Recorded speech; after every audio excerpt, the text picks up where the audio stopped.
Selamat datang semua. Hari ni kita nak sembang pasal satu topik yang sangat asas dalam sejarah kita, iaitu bab 8, Sejarah Tingkatan 4, Pilihan Raya. Betul tu.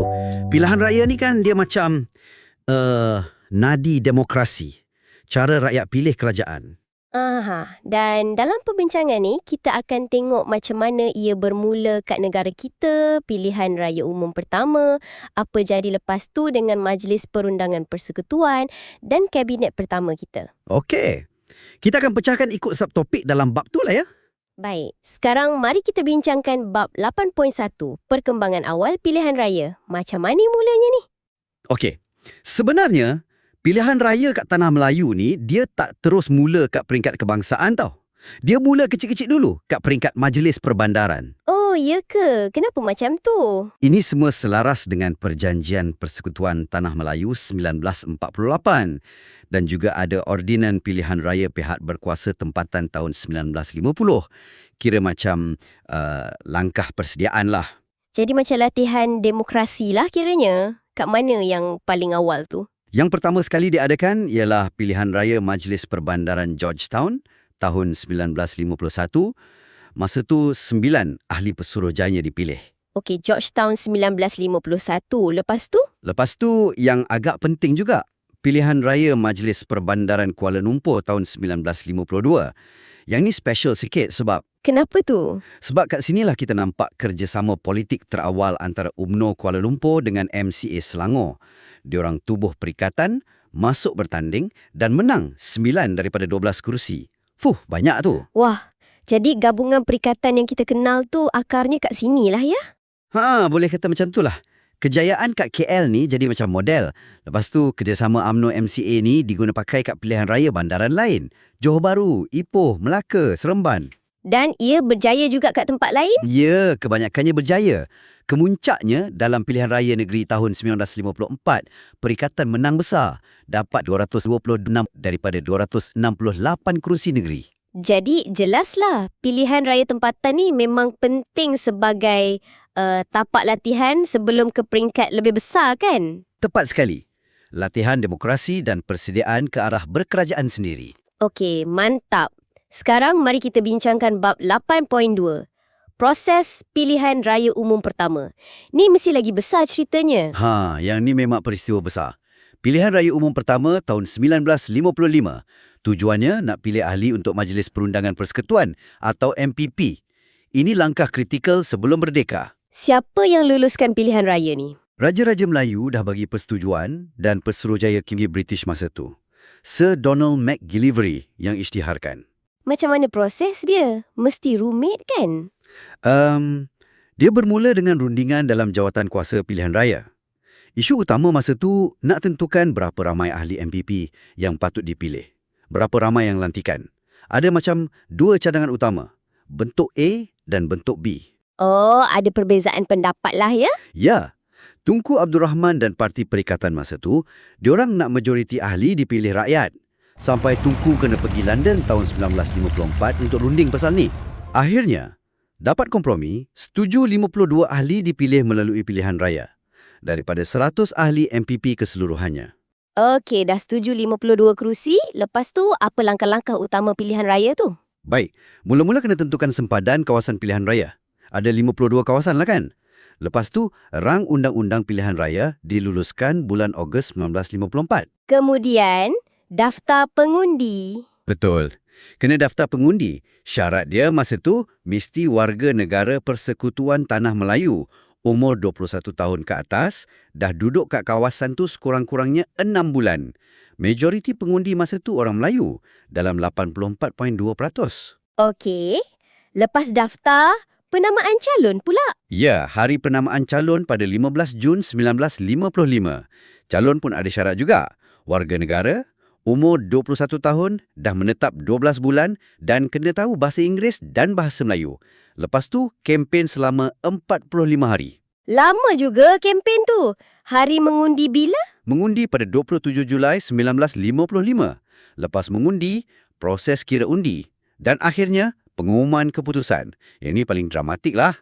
Apa keputusannya? Parti Perikatan, gabungan MMO, MCA, MIC masa tu menang besar gila 51 daripada 52 kerusi. Yang di pertandingan, hanya 1 kerusi terlepas. 51 daripada 52. Itu memang kemenangan mutlak lah. Kat Sarawak dan Sabah macam mana pula masa ni? Ada pilihan raya juga? Ada, tapi kat peringkat tempatan dulu. Di Sarawak, pilihan raya tempatan pertama tahun 1956 untuk Kuching Municipal Council. Lepas tu 1957 untuk Sibu. Kat Sabah pula, tahun 1962, baru mula pilihan raya kerajaan tempatan. Ini pun sama, langkah persiapan ke arah berkerajaan sendiri kat sana. Baik, faham. Sekarang, mari kita bincangkan bab 8.3. Penubuhan Majlis Perundangan Persekutuan atau MPP. Apa jadi lepas Perikatan menang besar tu? Okey, lepas kemenangan tu, MPP dibentuk semula berdasarkan keputusan pilihan raya 1955. Komposisinya berubah banyak berbanding MPP tahun 1948. Apa beza utama dia? Beza paling besar, MPP 1955 ni majoriti ahlinya, iaitu 52 orang daripada 100, dipilih oleh rakyat macam kita ni. Dulu, majoriti ahli dilantik atau pegawai British. Selain 52 yang dipilih tu, ada ahli lain yang dilantik macam wakil kepentingan tertentu, menteri besar negeri dan wakil negeri-negeri selat. Jadi impak penubuhan MPP 1955 ni mesti besar kan? Sangat besar. Pertama, Tunku Abdul Rahman, Ketua Parti Perikatan, dilantik jadi Ketua Menteri yang pertama. Dia yang ketuai kerajaan. Kedua, kuasa pentadbiran British mula beralih sikit-sikit kepada orang tempatan. Sistem ahli yang lama tu dimansuhkan. Maknanya kerajaan dah mula dipimpin orang kita lah. Betul. Ini perkembangan penting dalam amalan demokrasi. Kerajaan dah dipimpin oleh wakil yang dipilih rakyat. Ia juga tunjukkan yang pemimpin pelbagai kaum boleh bekerjasama dan berkongsi kuasa. Satu lagi fakta menarik, Puan Halimatan Abdi Majid jadi ahli wanita pertama dalam MPP tau. Wah, bagus tu. Sejarah penting. Okey, kita dah tengok MPP. Sekarang mari kita bincangkan bab 8.4. Peranan Kabinet Pertama Persekutuan Tanah Melayu. Baik. Lepas MPP dibentuk, langkah seterusnya ialah tubuh Kabinet. Kabinet pertama ni dibentuk lepas pilihan raya 1955 dan diketuai oleh Tunku Abdul Rahman sebagai Ketua Menteri. Diumumkan pada 4 Ogos 1955. Siapa ahli Kabinet pertama ni? Semua orang tempatan ke? Kabinet ni ada 10 orang menteri dari Parti Perikatan, semua orang tempatan. Tapi, ada juga 3 orang pegawai British yang masih pegang portfolio penting macam Menteri Kewangan, Menteri Hal Ehwal Ekonomi dan Setiausaha Pertahanan. Jadi apakah tugas utama Kabinet pertama ni? Peranan diorang? Peranan diorang sangat kritikal.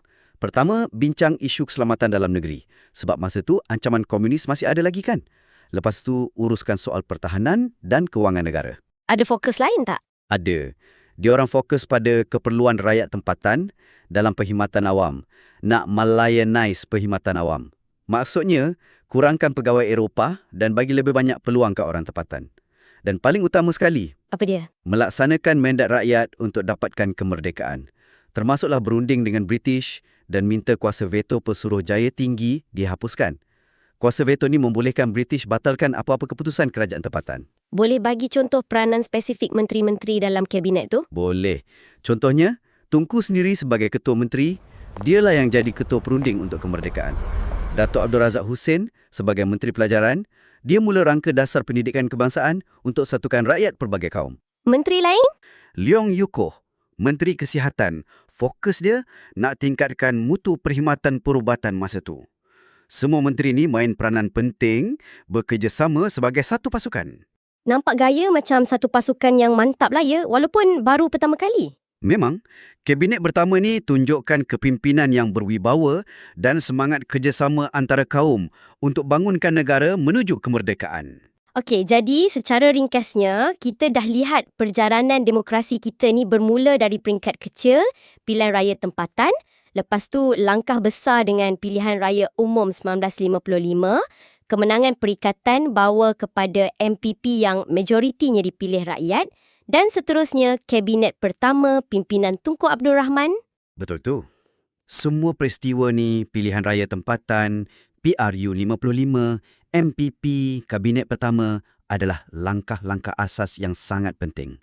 Ia bina tapak untuk tanah Melayu capai status berkerajaan sendiri dan akhirnya merdeka.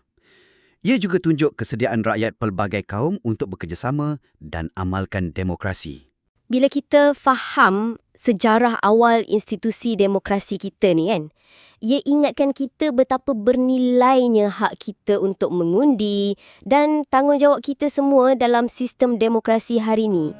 Terfikir juga, apa agaknya pandangan pemimpin awal kita kalau diorang tengok keadaan demokrasi kita sekarang kan? Sesuatu untuk anda semua renungkan. Jumpa lagi dalam perbincangan seterusnya.